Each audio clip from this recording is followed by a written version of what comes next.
નમસ્કાર દોસ્તો, સ્વાગત છે આપ સર્વનું તમારી પોતાની YouTube channel ocean coaching classes પર। મિત્રો, ધોરણ 8ની જે નવી સ્વ અધ્યયન પોથી છે તે સ્વ અધ્યયન પોથીનો ભાગ 2 આવી ચૂક્યો છે અને આ ભાગ 2ની અંદર જે હિન્દી વિષય છે ધોરણ 8નો તે હિન્દી વિષયના પાઠ નંબર 3 અંતરિક્ષ પરી સુનીતા વિલિયમ્સનું સંપૂર્ણ સોલ્યુશન આપણે આ વિડીયોની અંદર જોવાના છે। મિત્રો, આપણી આ ચેનલ ઉપર ધોરણ 8ની આ જે નવી સ્વ અધ્યયન પોથી છે તેના ભાગ 2ના બધા જ વિષયના તમામ પાઠના સંપૂર્ણ સોલ્યુશનના વિડીયો અને પીડીએફ બંને મુકાઈ ચૂક્યા છે। તો આ વિડીયો અને પીડીએફ મેળવવા માટેની લિંક તમને નીચે ડિસ્ક્રિપ્શન બોક્સની અંદર મળી જશે।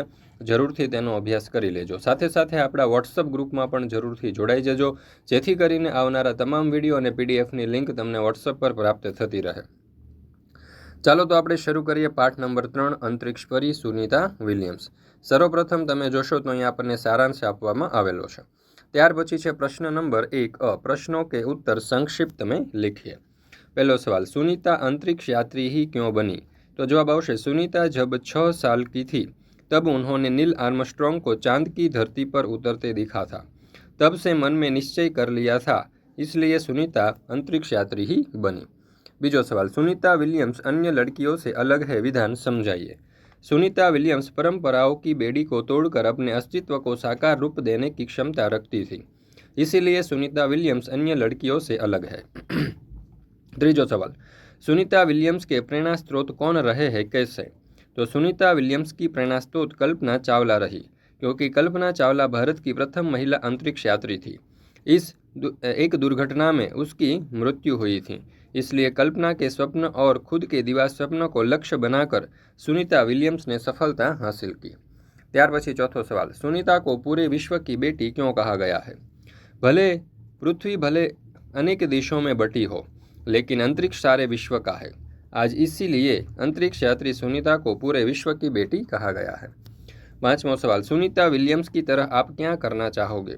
मैं बड़ा होकर डॉक्टर बनना चाहता हूँ। आज हमारे देश में बीमारियाँ बढ़ रही है और योग्य डॉक्टरों की कमी है। जो डॉक्टर योग्य है उनके पास उनकी फीस सुनकर बीमारी और बढ़ जाती है। गांव के गरीब मरीजों को अपने मकान और ज़मीन बेचकर शहर के अस्पताल में अपना इलाज करवाना पड़ता है। मैं एक कुशल और योग्य डॉक्टर बनकर उचित फीस में ऐसे मरीजों का इलाज करना चाहता हूँ। डॉक्टर के पेशे में कमाई के साथ लोगों की सेवा करने का अवसर भी मिलता है, इसलिए मैं डॉक्टर बनना चाहता हूँ। प्रश्न नंबर 1 निम्नलिखित प्रश्नों के सही विकल्प चुनकर बॉक्स में सही का निशान कीजिए। पहलो सवाल, सुनीता विलियम्स के बारे में कौन सा विकल्प उचित नहीं है? तो जवाब आवश्य, भारतीय वैज्ञानिक। बीजू, सुनीता विलियम्स के जीवन के घटनाक्रम के संदर्भ में दूसरे स्थान में घटित घटना कौन सी है? तो नासा के लिए चयनित किया गया। त्रीजू, सुनीता विलियम्स के जीवन से उजागर होने वाला मूल्य नहीं है। तो जवाब आवश्य, पशु प्रेम। चौथो, सुनीता विलियम्स को अंतरिक्ष यात्री बनने की प्रेरणा किससे मिली? तो जवाब आवश्य, कल्पना चावला।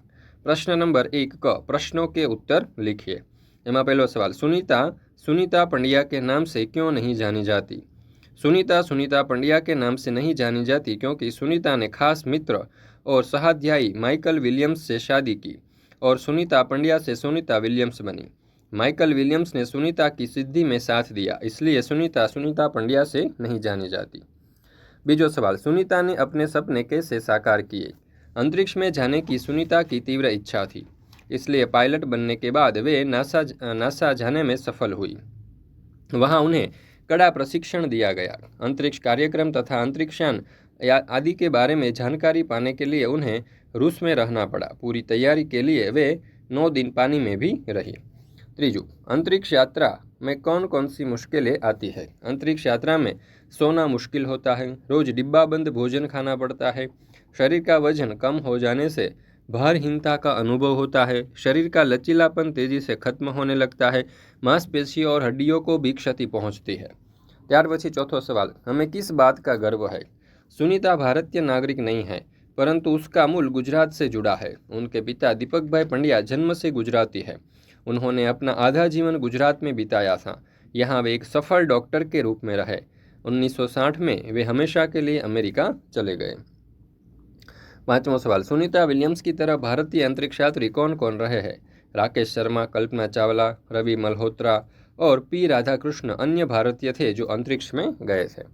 प्रश्न नंबर 2 भारत का नाम रोशन करने वाली महिलाओं के चित्र चिपका कर उनके बारे में 5 वाक्य लिखिए। तो पहलू चित्र જે છે તે આપણે કિરણ બેદીનું અહીંયા લગાવેલું છે, તમે જોઈ શકો છો, અને એનો ફોટો પણ અહીંયા આપેલો છે। तो किरण बेदी का जन्म 9 जून 1949 में अमृतसर के मध्यम वर्ग के एक प्रगतिशील परिवार में हुआ। बचपन से ही उन्हें टेनिस के प्रति लगाव था। टेनिस की राष्ट्रीय स्पर्धाओं में उन्होंने अच्छा नाम कमाया। सन 1972 में उन्होंने आईपीएस परीक्षा पास की। उच्च कोटि की पुलिस अफसर बनने वाली वे पहली भारतीय महिला है। दिल्ली की तिहाड़ जेल के जेल अधीक्षक के पद पर रहकर उन्होंने काफ़ी सुधार कार्य किए। अपने साहस, कर्तव्य निष्ठा और कार्य कुशलता के लिए उन्हें कई पुरस्कार और मेडल मिले हैं। મિત્રો, ધોરણ 3 થી 10ની જે નવી સ્વઅધ્યયન પોથી આવી છે તે નવી સ્વઅધ્યયન પોથીના બધા જ ભાગના તમામ વિષયના જે સોલ્યુશન છે તેની પીડીએફ અને એના સોલ્યુશનની બુક જે છે મેળવવા માટેની લિંક તમને નીચે ડિસ્ક્રિપ્શન બોક્સની અંદર આપેલી છે। તો આ જે લિંક છે તેના ઉપર ક્લિક કરી અને તમે આ સોલ્યુશનની પીડીએફ મેળવી શકો છો, અથવા તો અહીંયા તમને નંબર આપેલો છે, નંબર ઉપર ફોન કરી અને વધારે જાણકારી તમે મેળવી શકો છો, અથવા તો આપણી એપ્લિકેશન છે ઓશન કોચિંગ ક્લાસીસ, આ એપ્લિકેશન તમે ડાઉનલોડ કરી અને અહીંયાથી પણ તમે આ સોલ્યુશનની પીડીએફ મેળવી શકો છો। ત્યાર પછી છે બચેન્દ્રી પાલ। તો અહીંયા તમે જોઈ શકો છો બચેન્દ્રી પાલ વિશેનો ફોટો પણ છે અને એની માહિતી પણ આપેલી છે। बचेंद्री पाल का जन्म 24 मई 1954 को वर्तमान उत्तराखंड तत्कालीन उत्तर प्रदेश राज्य के उत्तरकाशी के पहाड़ों की गोद में हुआ था। 30 मई 1984 को अपराह्न 1:07 पर 29,028 फीट यानी कि 8,848 मीटर की ऊंचाई पर सागर माथा एवरेस्ट पर भारत का झंडा लहराकर एवरेस्ट पर सफलतापूर्वक कदम रखने वाले वे दुनिया की 5वीं महिला बनी। ત્યાર પછી છે હિમા દાસ। हिमा दास का जन्म 9 फरवरी 2000 को असम राज्य के नागांव जिले के ढिंग में हुआ था। हिमा एक दलित परिवार से है। वो IAAF world under 20 athletics championship की 400 मीटर दौड़ स्पर्धा में स्वर्ण पदक जीतने वाली पहली भारतीय महिला खिलाड़ी है। हिमा ने 400 मीटर की दौड़ स्पर्धा में 51.46 सेकंड का समय निकालकर स्वर्ण पदक जीता। 18वें 2018 एशियाड खेल में जकार्ता में हिमा दास ने 2 दिन में दूसरी बार महिला 400 मीटर में राष्ट्रीय रिकॉर्ड तोड़कर रजत पदक जीता था। त्यार पछी प्रश्न नंबर 2 कोशिश करने वालों की हार नहीं होती, लहरों से डरकर नौका पार नहीं होती। सुनीता विलियम्स के उदाहरण द्वारा उपर्युक्त पंक्ति को समझाइए। सुनीता विलियम की इच्छा अंतरिक्ष में जाने की थी, इसलिए पायलट बनने के बाद नासा जाने में सफल हुई। वहां उन्होंने कड़ा प्रशिक्षण लिया। अपने कार्य और अंतरिक्ष कार्यक्रम तथा यान आदि के बारे में जानकारी पाने के लिए उन्हें रूस में रहना पड़ा। पूरी तैयारी के लिए वे 9 दिन पानी में भी रही थी। उनका पूरा प्रशिक्षण 8 साल में खत्म हुआ। बाद में डिस्कवरी मिशन में भी शामिल हुई। इस प्रकार सुनीता विलियम ने कड़ी मेहनत की और अपना सपना हासिल किया। इस प्रकार हम कह सकते हैं कि कोशिश करने वालों की हार नहीं होती। प्रश्न नंबर 2 अंतरिक्ष यात्रियों के बारे में संक्षेप में परिचय लिखिए। पहलू है में राकेश शर्मा। तो राकेश शर्मा का जन्म पंजाब के पटियाला में 13 जनवरी 1949 को हुआ था। 3 अप्रैल 1984 को राकेश शर्मा अंतरिक्ष में पहुंचने वाले पहले भारतीय बने। दुनिया के 138वें अंतरिक्ष यात्री राकेश शर्मा भारतीय वायुसेना में विंग कमांडर के पद पर रिटायर हुए हैं। उन्हें करीब 8 दिन अंतरिक्ष में बिताए थे। ત્યાર પછી બીજું છે કલ્પના ચાવલા। कल्पना चावला अंतरिक्ष में जाने वाली प्रथम भारतीय मूल की महिला थी। कल्पना के पिता का नाम श्री बनारसी लाल चावला और माता का नाम संज्योति था। वह अपने परिवार के 4 भाई बहनों में सबसे छोटी थी। कल्पना चावला ने करनाल के टैगोर स्कूल से स्नातक और चंडीगढ़ से एरोनॉटिकल्स इंजीनियरिंग की थी। ત્યાર પછી ત્રીજું यूरी गागरिन। यूरी गागरिन भूतपूर्व सोवियत संघ के हवाबाज और अंतरिक्ष यात्री थे। 12 अप्रैल 1961 को अंतरिक्ष में जाने वाले वे प्रथम मानव थे। अंतरिक्ष की यात्रा करने के बाद यूरी गागरिन अंतर्राष्ट्रीय प्रतिष्ठित व्यक्ति बन चुके थे और उन्हें कई तरह के पदक और खिताबों से सम्मानित किया गया था। प्रश्न नंबर 3 चित्र के आधार पर कहानी लिखिए। तो अहींया तमे जोई शको छो कि एक छोकरो जे छे ते पोताना रस्ते जई रह्यो होय छे तो एने एक पक्षी जे घायल थयेલું पक्षी मळे छे तेनी सारवार करे छे, तेने पिंજરામાં राखे छे અને તેને ઉડાવી દે છે। આવું કંઈક આપણને ચિત્રો આપેલા છે। તો એની ઉપરથી આપણે એક વાર્તા લખી શકીએ અને વાર્તાને આપણે નામ આપીએ स्वतंत्रता की उड़ान। तो जुओ, एक छोटे से गांव में मित्तुल नाम का एक बच्चा रहता था। एक दिन जब वह जंगल में टहल रहा था, उसने घास में एक घायल चिड़िया देखी। वह चिड़िया उड़ने में असमर्थ थी और दर्द से कराह रही थी। मित्तुल ने उसे उठाया और बड़े प्यार से अपने घर ले आया। घर आकर उसने चिड़िया को ऐसे पिंजरे में रखा और उसकी देखभाल करने लगा। वह रोज उसे खाना और पीना देता और धीरे धीरे चिड़िया की हालत में सुधार आने लगा। मित्तुल का दिल बहुत बड़ा था और उसने चिड़िया को ठीक करने के लिए हर संभव प्रयास किया। कुछ हफ्तों के बाद चिड़िया पूरी तरह स्वस्थ हो गई। अब वह फिर से उड़ने के लिए तैयार थी। एक दिन मित्तुल ने सोचा कि चिड़िया को पिंजरे में बंद रखना उचित नहीं है, उसे स्वतंत्रता उसकी लौटानी चाहिए। मित्तुल ने पिंजरे का दरवाजा खोला और चिड़िया को बाहर निकाल लाया। उसने खिड़की खोल दी और चिड़िया को आज़ाद कर दिया। चिड़िया ने अपनी पंख फैलाई और उड़ान भर ली। वह खुश होकर आसमान में उड़ने लगी। मित्तुल ने यह देखकर बहुत खुशी महसूस की। उसने सीखा कि सच्ची खुशी दूसरों को आज़ादी देने में है। अब वह रोज खिड़की के पास बैठता और आसमान में उड़ती चिड़िया को देखता। चिड़िया भी हर दिन मित्तुल के घर के पास आकर उसे धन्यवाद कहने के लिए चहकती। इस तरह मित्तुल और चिड़िया की दोस्ती और भी मजबूत हो गई। मित्तुल ने समझा कि हर जीवन को स्वतंत्रता का अधिकार है और उसे दूसरों की मदद करने में सच्ची खुशी मिली। सीख, यह कहानी से हमें सीख मिलती है कि स्वतंत्रता और दया सबसे बड़ा उपहार है जो हम किसी को दे सकते हैं। दूसरों की मदद करना और उन्हें उनके हक की आज़ादी देना वास्तव में आत्मा को संतोष और खुशी प्रदान करता है। प्रश्न नंबर 3 ब, चित्रों के आधार पर काव्य लिखें। तो અહીંયા તમે જોઈ શકો છો કે સરસ મજાનું આપણને ચિત્ર આપવામાં આવેલું છે, જેમાં રંગબેરંગી આકાશ, પર્વતો, નદી, તળાવ, સરોવર, ફૂલ, વૃક્ષો, હરિયાળી વગેરે આપણને જોવા મળે છે। તો એના ઉપરથી આપણે સરસ મજાનું આ કાવ્ય જે છે તે લખી શકીએ। प्रकृति की लीला न्यारी, कहीं बरसता पानी, बहती नदियाँ, कहीं उफनता समंदर है तो कहीं शांत सरोवर है। प्रकृति का रूप अनोखा, कभी कभी चलती साए साए हवा तो कभी मौन हो जाती। प्रकृति की लीला न्यारी है। कभी गगन नीला लाल पीला हो जाता है तो कभी काले सफ़ेद बादलों से घिर जाता है। प्रकृति की लीला न्यारी है। ત્યાર પછી છે પ્રશ્ન નંબર 4, वाक्यों को शुद्ध रूप में लिखिए। तो जो सुनीता और कल्पना हमारे नारी समाज का गौरव है, तो यहाँ है ऊपर अनुस्वार आवश्य। दोनों को भारतीय संगीत की बेहद लगाव था। तो यहाँ दोनों को जे छे एमां दोनों को छूटू आवशे, बराबर। दोनों को भारतीय संगीत अने की छे ने का आवशे, भारतीय संगीत का बेहद लगाव था। यहाँ साहस और श्रम की प्रवृत्तियों का महत्व था। तो यहाँ साहस और यहाँ और जे छे एमां डबल मात्रा और आवशे। और श्रम की प्रवृत्ति अने प्रवृत्ति जे छे अहींया दीर्घई छे त्यां रस्वई आवशे, प्रवृत्तिओं का महत्व था। चौथुं, कल्पना और मुझे काफ़ी कुछ सीखने को मिला। तो कल्पना से मुझे काफ़ी कुछ सीखने को मिला।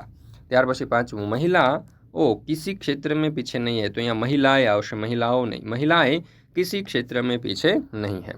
त्यार पछी प्रश्न नंबर 5, निम्नलिखित मुहावरों का अर्थ लिखकर उसका वाक्य में प्रयोग कीजिए। परंपराओं की बेड़ी तोड़ना, यानी कि पुरानी परंपराओं को छोड़कर नई परंपरा स्थापित करना। वाक्य प्रयोग आवशे, पुरानी परंपराओं की बेड़ी तोड़ने से ही नए समाज की रचना होगी। यादें ताज़ा होना, यानी कि पुरानी बातें याद आना। वाक्य प्रयोग थशे, कभी कभी बचपन की यादें ताज़ा हो जाती है। सर ऊंचा होना, यानी कि गर्व होना। वाक्य बनशे, हम ऐसे काम करें जिनसे देश का सर ऊंचा हो। खतरों से खेलना, तो भयावह परिस्थितियों से टक्कर लेना, खतरनाक स्थितियों का सामना करना। तो वाक्य प्रयोग आवशे, समुद्री यात्रियों को खतरों से खेलना पड़ता है। पांचवुं, एक सूत्र में पिरोना, तो सबको साथ में रखना। वाक्य प्रयोग आवशे, भारतीय होने की भावना सभी प्रांतवासियों को एक सूत्र में पिरोती है। प्रश्न नंबर 6, निम्नलिखित शब्दों का लिंग परिवर्तन करके उसका वाक्य में प्रयोग कीजिए। अब अहींया जैसे छात्रा, तो छात्र, छात्र पाठशाला में पढ़ने जा रहे हैं। एमां पहेलुं छे विद्यार्थी, तो विद्यार्थी एटले के विद्यात्री। वाक्य प्रयोग, मेरे भाग्य विद्यार्थी ने बहुत अच्छा लिखा है। वधु, तो एनु थशे वर। वाक्य प्रयोग थशे, वर ने वधु को देखे बिना शादी कर ली। त्रीजું છે सम्राट, तो एनु थशे साम्राज्ञी। वाक्य प्रयोग थशे, रानी लक्ष्मीबाई एक महान साम्राज्ञी है। श्रीमानનું થશે श्रीमती અને वाक्य प्रयोग થશે, श्रीमती इंदिरा गांधी हमारे देश की प्रथम वडाप्रधान थी। मालिनનું થશે माली, तो वाक्य प्रयोग बनशे, माली बगीचे में पौधों का पानी पा रहा था। प्रश्न नंबर 7, नीचे दिए गए शब्दों को शब्दकोश के क्रम में लिखिए। अंतरिक्ष, चंद्र, आहट અને અભિયાન। તો પહેલા આવશે અભિયાન, પછી आहट, પછી અંતરિક્ષ અને ચંદ્ર। જિંદગી, નાગરિક, પરીક્ષણ અને અભિયાન। તો અહીંયા આવશે અભિયાન, જિંદગી, નાગરિક અને પરીક્ષણ। કલ્પના, ભારતીય પરંપરા અને સંગીત। તો અહીંયા આવશે કલ્પના, પરંપરા, ભારતીય અને સંગીત। क्षितिज, विश्वास, कंचन અને સુંદર. તો અહીંયા કંચન, विश्वास, सुंदर અને क्षितिज. चलो ત્યાર પછી प्रश्न नंबर 8, निम्नलिखित विधानों के बारे में सही अनुमान करके लिखिए। एमा पहलू, बचपन से ही सुनीता में साहसिक वृत्तियाँ उभरी क्योंकि सुनीता विलियम्स का बचपन अमेरिका के मुक्त वातावरण में बीता, इसलिए बचपन से ही दौड़, तैराकी, घोड़दौड़ और धनुर्विद्या जैसे साहस भरे खेलों में उनकी रुचि रही। बीजो सवाल, सुनीता को अंतरिक्ष परी कहते हैं क्योंकि सुनीता विलियम्स सफलतापूर्वक अंतरिक्ष में रहकर वापस लौटी थी और उन्होंने अंतरिक्ष में अपना काम पूर्ण किया था। तीजो सवाल, सुनीता को अंतरिक्षयान से विश्व का दृश्य मनोहर लगा क्योंकि वहाँ से सुनीता को दुनिया को अलग नज़रिए से देखने का मौका और अंतर्दृष्टि मिली कि अपने ग्रह को कैसे आने वाली पीढ़ियों के लिए बचाए। अंतरिक्ष मिलजुल कर काम करने की बढ़िया जगह है और वहाँ जाकर ऐसा लगा कि हम पृथ्वी पर क्यों विवादों में उलझे रहते हैं।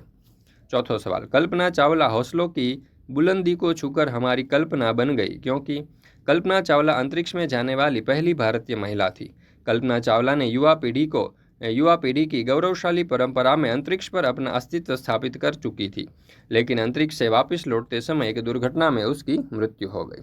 ત્યાર પછી प्रश्न नंबर 9, कोष्टक में से इकाई में दिए हुए शब्द को ढूंढ कर लिखिए और वाक्य में प्रयोग कीजिए। तो यहाँ તમે જોઈ શકો છો આપણને મહિલા, લાભ, ત્યાર પછી મહત્વાકાંક્ષી, સાહસી, પ્રતિષ્ઠા વગેરે જેવા શબ્દો આપેલા છે। એમાં પહેલો શબ્દ છે મહત્વાકાંક્ષી, તો એનો વાક્ય પ્રયોગ થશે, વિરાટ राज्य के राजा बहुत महत्वाकांक्षी थे। साहसी, तो અહીંયા વાક્ય બનશે, कल्पना चावला बहुत ही साहसी लड़की थी। लाभ, तो वाक्य बनशे, यह काम करने से हमें कोई लाभ नहीं मिला। प्रतिष्ठा, तो वाक्य बनशे, राजा की प्रतिष्ठा दाव पर लगी थी। महिला, तो यहाँ वाक्य बनशे, महिलाएं किसी क्षेत्र में पीछे नहीं है। ત્યાર પછી इतना कीजिए અહીંયા આપણને આપેલું છે। મિત્રો આજે हिंदी विषय છે તેનો આજે પાઠ 3 છે તે આપણે અહીંયા પૂર્ણ કરીએ છીએ। ફરી મળીશું આપણે ધોરણ 8ની હિન્દી વિષયની આજે સ્વ અધ્યયન પોથી છે તેના એક નવા પાઠના સંપૂર્ણ સોલ્યુશન સાથે। મિત્રો આપણી આ ચેનલ ઉપર જે સ્વ અધ્યયન પોથી છે ધોરણ 8ની તેના બધા જ વિષયના બધા જ પાઠના સંપૂર્ણ સોલ્યુશનના વિડીયો અને પીડીએફ બંને મુકાઈ ચૂક્યા છે।